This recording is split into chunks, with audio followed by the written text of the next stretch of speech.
Very good afternoon, Father Principal, Father Sanchez, sisters, and all my educators. As today, I've got the opportunity to stand on this platform and speak about education for peace. Well, here I'm not going to teach, either I'm going to preach, because the topic peace, you have to inculcate within you. I cannot tell you that you have to impart this education to students, to the society, to the family. First, it has to be inculcated within you. Then only you can impart. I have tried a little bit. So let us see. Because today's present scenario, the world is at unrest. I think all of you can agree about this. World is at unrest. All of you are well acquainted with the media's news and different things. The world, what is happening to Russia, Ukraine, you can see that. You can see the losses. So here I'm trying my level best.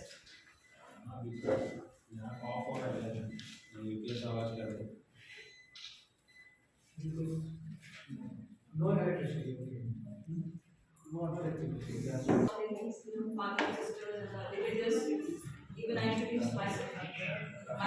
Again, I'm introducing myself. Today's resource person is Kanjan Prashad. This is my first name. But I love to be called myself by the name of Catherine. But since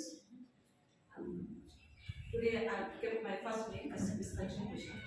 So let us see. You can see the topic: peace education. Yes. This, I feel that it is very important for all of us. If you want, remove I and me. When you remove I and me, you remove ego. What you remove? You remove ego. It's very difficult to say. Yes. When you remove ego, what happens? You remove hatred. When you remove hatred, you have peace.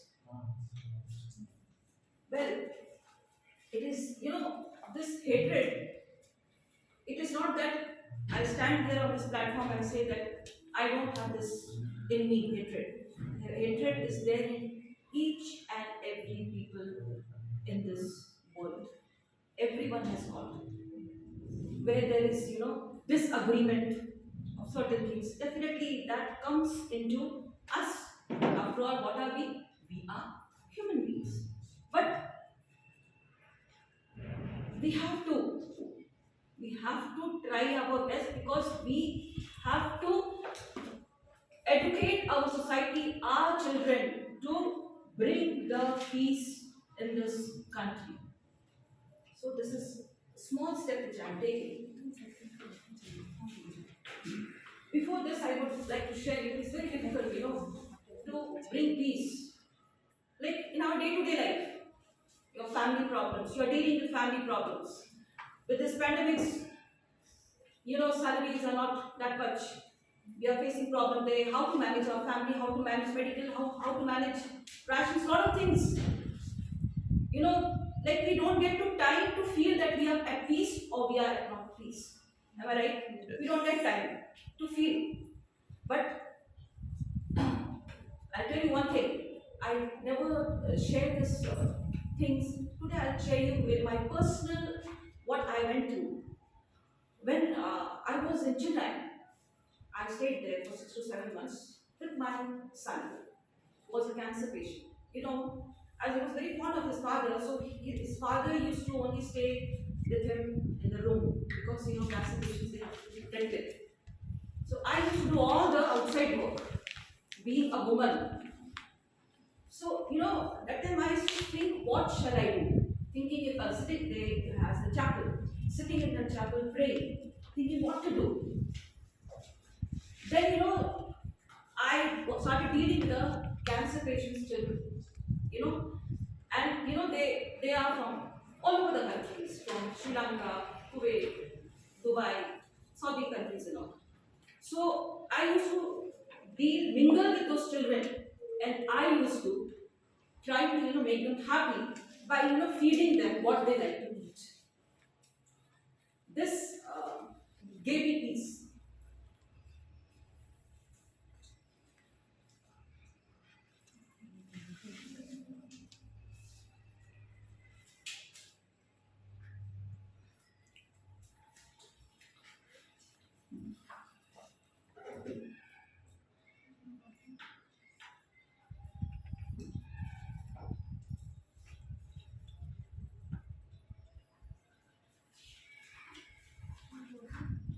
So this is peace is possible for life at all stages, and it is up to man to choose his destiny or to suffer from the horrors of war. Today, mankind is at the crossroad where he has to choose with courage, determination, and imagination. This is said by Federico Menem. He is a Spanish scientist and also is a politician and poet. Just see the combination: scientist, poet, and politician. He has said this. Very true that he has said. So let me start an introduction to peace education. In today's modern world, education has an important role in everyone's life. It teaches individuals how to build a culture of peace and spread peace by forming good relations with the people. But things were different in the past. People gave force on cognitive learning. In cognitive learning, you explore things, your experiments. As a result, in many years of the world, societies started suffering from the non-violent behavior of people. And peace of education came after the two world wars. Yes, education and peace are the two sides of the coin. Education can create the nation as well as it can destroy the nation also. It can create the nation, it can destroy the nation also. Too much of education can bring a havoc also, can bring a destruction also. Too much. But if it is used in a proper way, in a genuine way, it can bring about a change well as peace all through the world. Education is a different maker, and only it can bring the change in the human personality by changing the behavior and the attitude of the people. Yes, it is very true. By educating, you take an example of an uneducated person. That person will not have the behavior, or you can say the personality, how to behave, how to show the courtesy, how to show the manner. That person will not have. The education has to be imparted. When you are educated, you know how you will present yourself in the society. You know how you will carry yourself. That is what is called education. You will you will think what you are speaking. You will think before what you are speaking, what speech you are delivering. So the main objectives of education is to change the behavior of the children or an individual. For example, this 2 years we had online classes.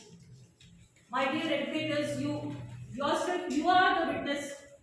If they want to ask anything, no wishing words, that gratitude words and all, those have been finished. Send class 6 English notes. This is what the message.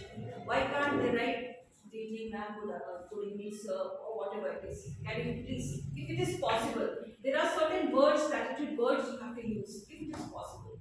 That's all lost. So first we have to put this in the children.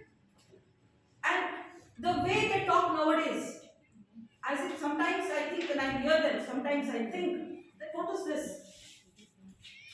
That means we are lacking somewhere, but we are not lacking anywhere. they are coming from the families. The family is also equally responsible for this. The family is also equally responsible. This shows the background. This shows what education they are getting from the house.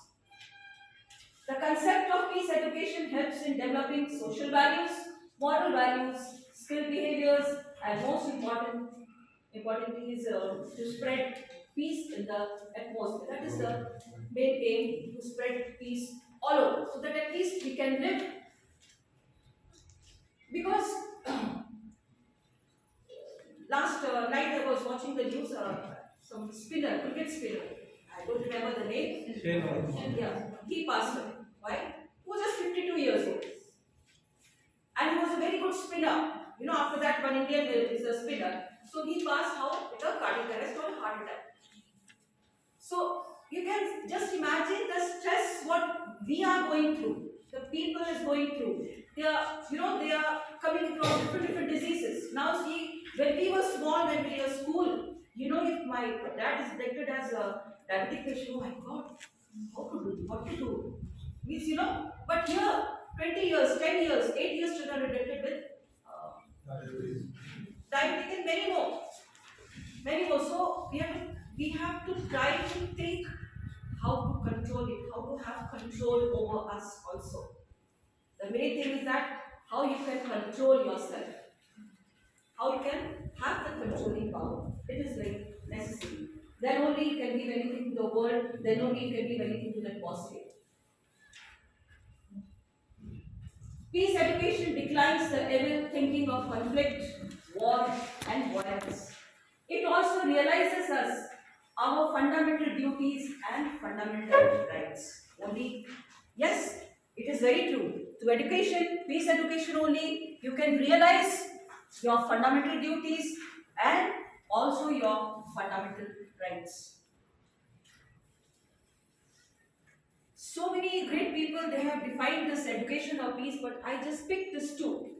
That is Albert Einstein and fear. According to Albert, peace is not merely the absence of war, but the presence of justice, of law, of order, in short of government.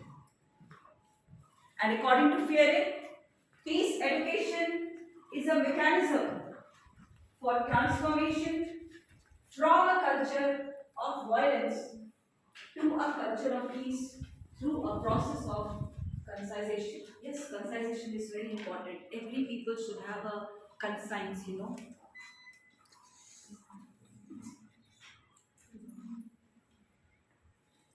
Scope of peace education, and also go through aims of peace education. Peace education is to develop the skills which are helpful and necessary in understanding tolerance and goodwill in our surroundings. Yes, we are lacking in tolerance power. Yes, we are lacking. Maybe there can be so many reasons to that. Why we are lacking in tolerance? Maybe the pressure, the stress, what we are, our day-to-day workloads. So the tolerance has become very less. One more thing I would like to share. When I was studying in school, maybe age, so my parents were out.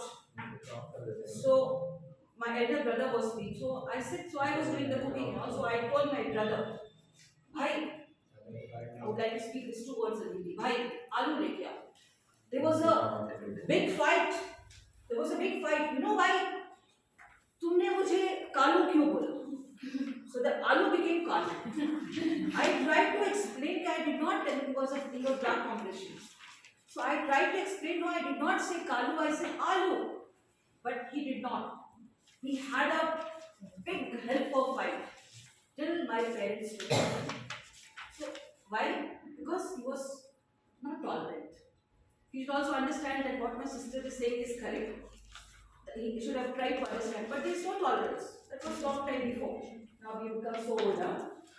So what are the aims of peace education? The aim of peace education is to establish peace in our culture and spread it to stop the conflicts globally as we are going through the war. Some of the main aims and objectives of peace education are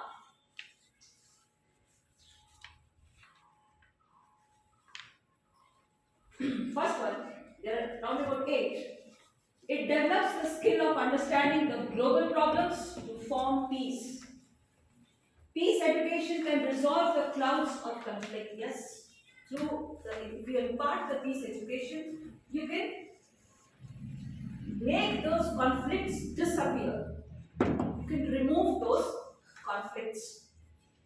It makes the individual aware not to discriminate in gender, fundamental rights, fundamental duties. Yes, we all know what is written in our uh, fundamental rights, fundamental duties. We should not discriminate in gender, which is still happening. In 2022 also, it is still happening. It is helpful in modifying the behavior of the people, which is important for cultural diversity, which is all of you that we must know. Peace education has played an important role in forming a good understanding of the interdependence between people and society. Nowadays, you know that system of that joint family is finished. Yes, joint family is finished. But you see, if you talk about them, they will first show you the pros and cons of joint family. But they don't understand that what are the things you get from the joint family. If I Let me take a small example of our teacher, Ma'am Dechani. When her kid was small, she would not have managed to come to school if her in-laws were not there. Just because the in-laws are there, she could manage the school. So this is a very big support and big thing which we get from the family, and that is very important. So if we have that peace in our family, we can give 100%. We can give 100%. That also because family, it's very important. I don't have I feel the importance of the word that is called family. Okay, so it developed the will of tolerance, acceptance of others, and respect for difference. Yes, peace education will make you realize or make you that you can accept certain things. Many people, they can't accept certain things, No, I can't. They will accept the same thing but in a different way. That is what is called lack of acceptance. If we remove this bridge, that's the first I wrote that, remove the bridge. If we remove this bridge, we can have that happiness in our society, in our family, in our country. But that is also not there. Then we are unable to accept others. That acceptance, it takes 2 years, 3 years, to try to accept others. Small example in a family when a new daughter-in-law enters your house. Everyone, how she's walking, how she's eating, It takes so long to accept that. Okay, so that is what is where we are lacking. We should try to accept and respect for difference. Yes, no doubt, respect is very important. Last one, it makes people aware of their fundamental responsibilities and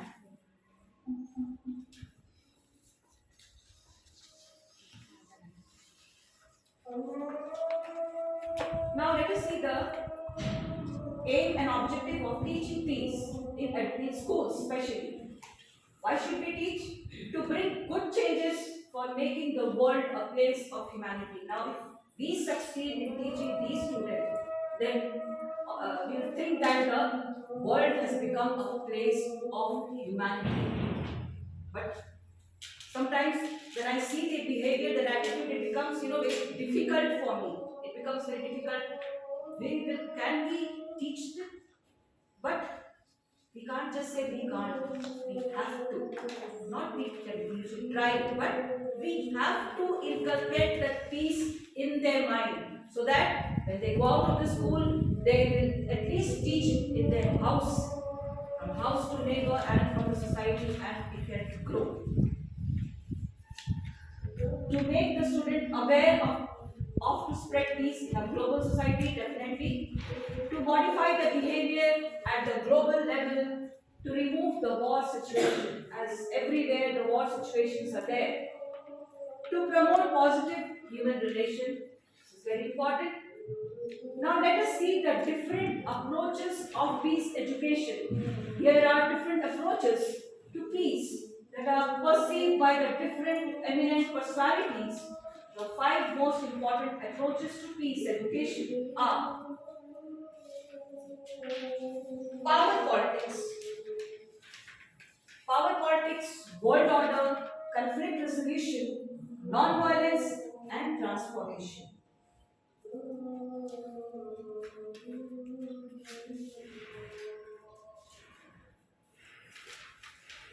So power politics, what is it? It is the ability to control the behavior of people. It is the ability to control the behavior of the people or influence the outcome of events. Political power enables people or group to control the policies, functions, and culture of society. Second one is world order. It is peace through the power of the law.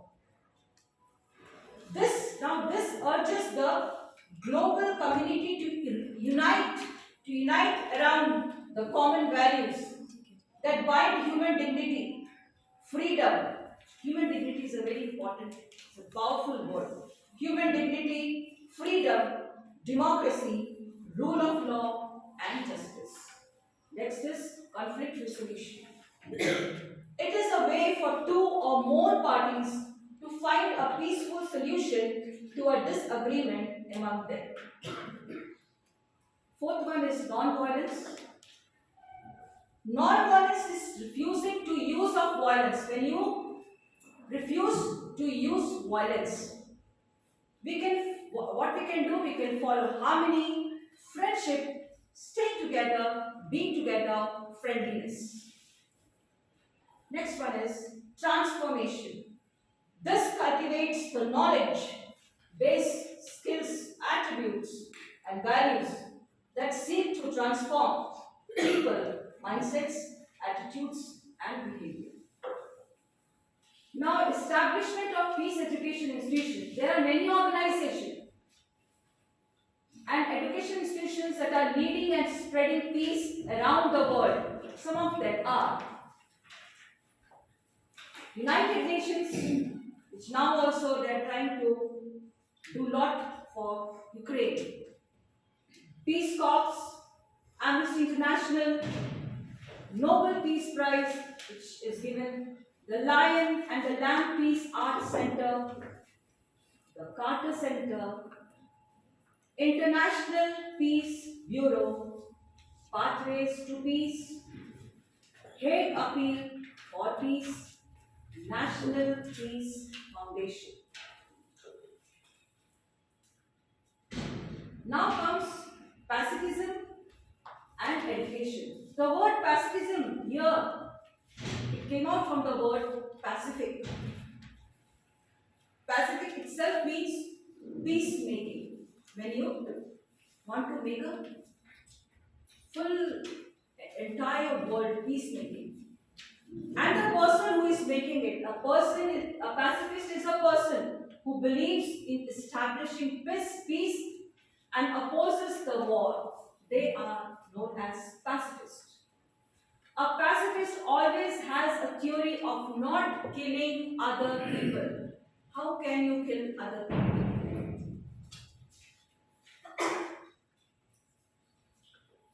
Yes. Historical developments of peace education. The evolving atmosphere of the past has changed.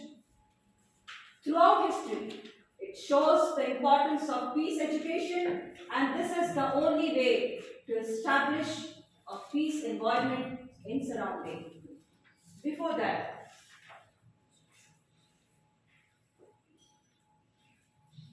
in the First World War, a lot of destruction took place. And First World War created a lot of new nations.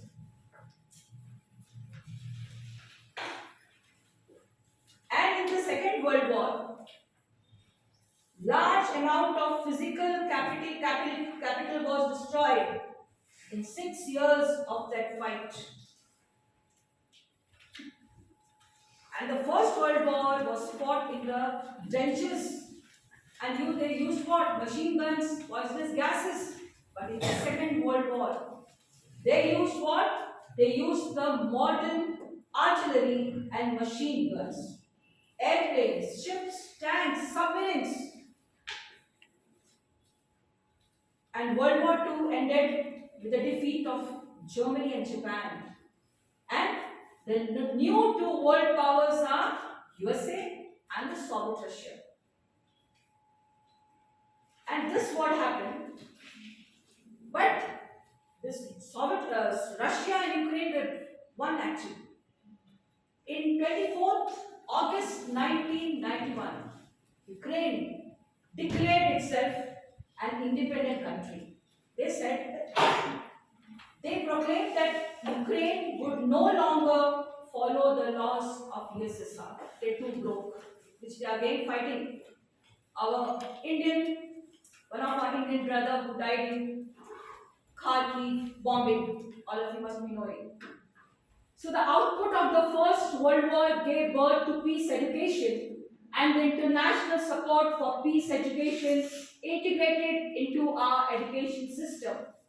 The impact of the Second World War also brought a change in our education system. From there we started peace education. It started planning for the general changes in the education system. All the tragedies in our history proved helpful in the development of peace education. Yes, when we talk about education, peace education, we can't forget our Upanishads, Puranas, Vedas. To establish peace, India has a long period of history where Upanishads, Purans, Vedas shows the path of peace. If you go through this, they show the path of peace, the way to peace. Swami Vivekananda tells that the real meaning of education is to develop the inner peace. If you don't have inner peace, you can't get peace anywhere. It sounds a little bit odd. I was working in a residential school. So, I was very young that time. When you are young, you want to go to roam about to other places, So once she called me and said, if you think this is Switzerland, yes, you will feel it, this is Switzerland. My dear educators, after, my life is that I keep on working, I go very less for outing and all. But yes, I have made up myself, I think, no, what I am doing, my work, everything I am trying, I am enjoying it. Then only I am able to do it. Otherwise, I won't be able to do it.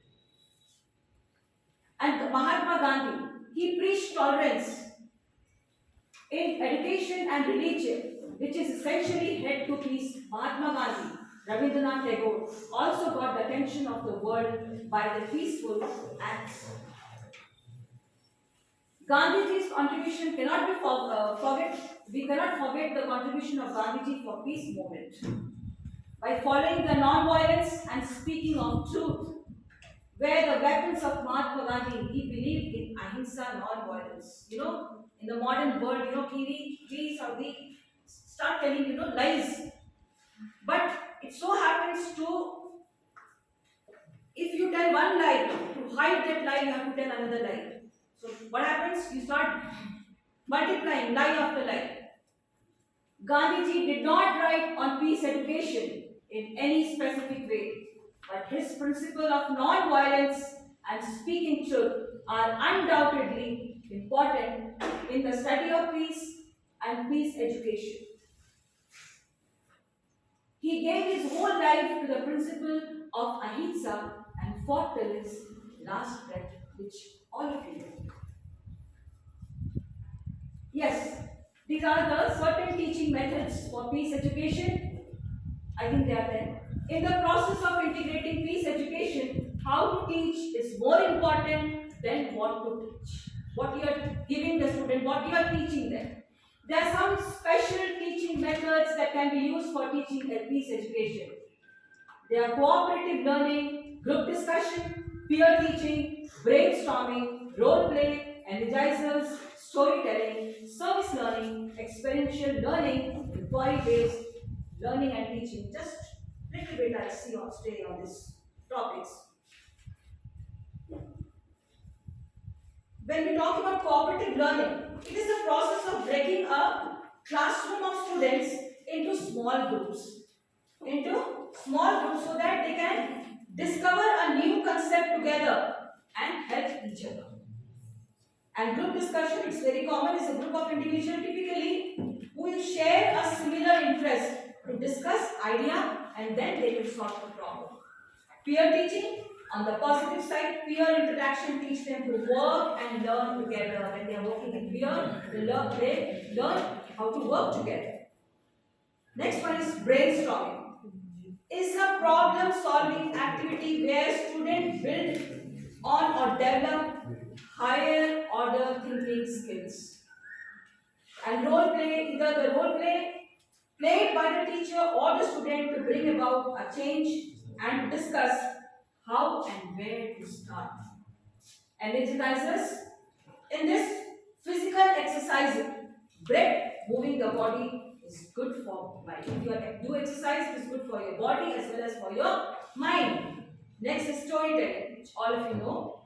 It is a social and cultural activity sharing information about some causes happening around the world.